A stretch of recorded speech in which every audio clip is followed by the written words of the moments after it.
I don't want to set the world on fire.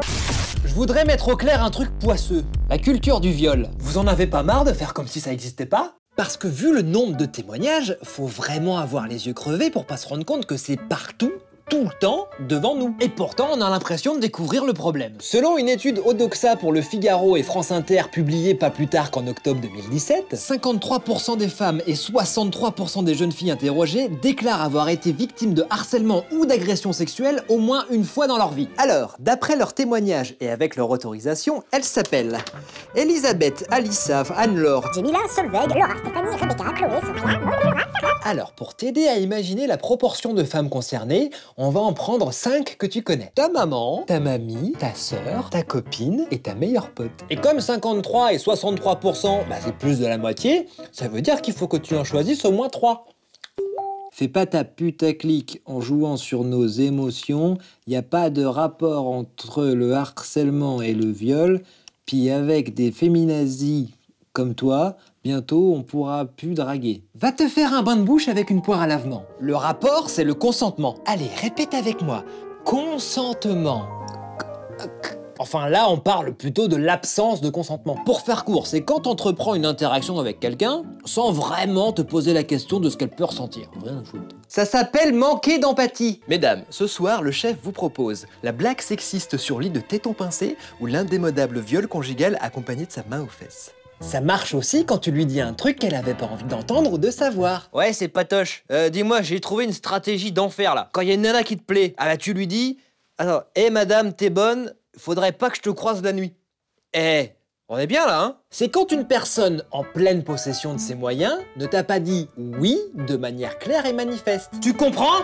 Et tu sais, quand on vient de dire « oui », on a le droit de dire non juste après. Et normalement, quand t'as compris ça, la différence entre séduction et harcèlement, ça devient facile aussi. Mais ce qui est marrant, c'est que de plus réussir à faire la différence entre les deux, ça a l'air d'angoisser beaucoup de monde, surtout des mecs. J'ai pas dit que des mecs. Ouais, c'est patoche. Dis-moi, j'espère que tous les textos que j'ai envoyés à ma secrétaire pendant la réunion sur sa mini-jupe, elle va pas prendre ça pour du harcèlement quand même. Oui, alors oui, elle l'a mérité.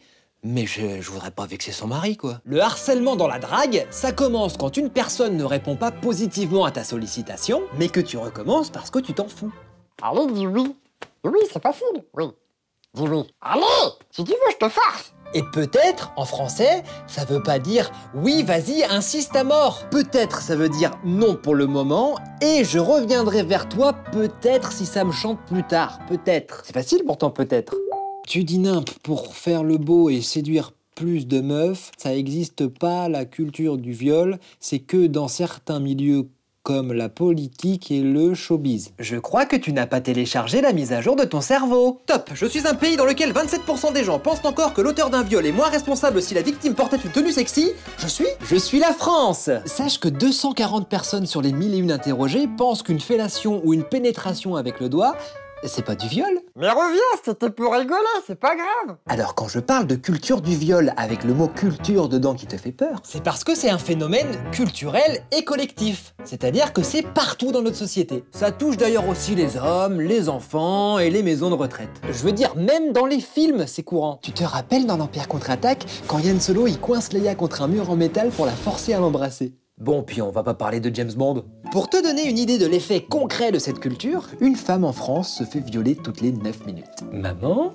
mamie, ta sœur... Sans compter que si tu t'endors tranquille en te disant que si c'était arrivé, ça aurait été signalé. Sache que l'Observatoire national de la délinquance confirme que jusqu'ici, seulement 10% des viols débouchent sur une plainte. Et 93% des poursuites pour harcèlement sont classées sans suite. Vous voulez pas qu'on arrête de faire n'importe quoi ? Par exemple, on pourrait commencer par l'éducation des garçons et des filles aussi. Il y a aussi tous ces trucs que tu peux refuser de laisser dire ou faire autour de toi. Sinon, on pourrait simplement partager l'idée que, au lieu de toujours vouloir prendre quelque chose à la personne qu'on veut séduire, pourquoi est-ce qu'on penserait pas d'abord à ce qu'on pourrait lui offrir? Et tout le monde s'en fout. So, bongo, bongo, bongo, I don't wanna leave the Congo, no, no, no, no, no. Ouais, c'est repatoche. J'ai une autre idée. Dans le métro. Quand il y a une nana qui te plaît, tu vas te frotter. Mais discretos. Tu vas doucement derrière, tu te frottes. Mais si, comme ça, elle voit qu'on est timide. Mais allez, mais clique. Mais clique, c'est pas grave, vas-y, tu peux cliquer, c'est facile. Mais tu cliques à gauche si tu veux regarder un autre épisode, tu cliques à droite si tu veux t'abonner. Allez, si tu veux, je te force à cliquer, hein.